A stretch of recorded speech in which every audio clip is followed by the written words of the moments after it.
আপনারা স্বামী স্ত্রী ঘরের ভিতরে চার দেওয়ালের ভিতরে যা মন চায় তা করেন, মারামারি যা করার করেন, কিন্তু আওয়াজটা যেন দেওয়ালের বাইরে না আসে। দরজা খোলার সাথে সাথে আপনি বলবেন আমি সর্বোচ্চ ভালোবাসি আমার বউকে, আপনার বউ বলবে আমি সর্বোচ্চ সম্মান করি আমার স্বামীকে। যা কিছু হয়েছে ভিতরে তৃতীয় পক্ষ শোনার দরকার নাই।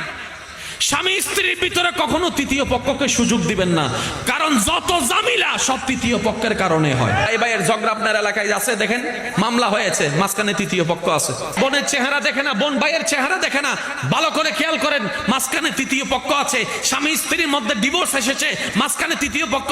সেই তৃতীয় পক্ষ যেই হোক না কেন, এমনকি নিজের ঘরের মানুষ হলো, তাওকে স্পর্ধা দেওয়ার দরকার। আপনি বলবেন বউ আমার হাজার খারাপ হোক, আমার বউ আমি দেখবো। হু আর ইউ? তুমি বলার কে?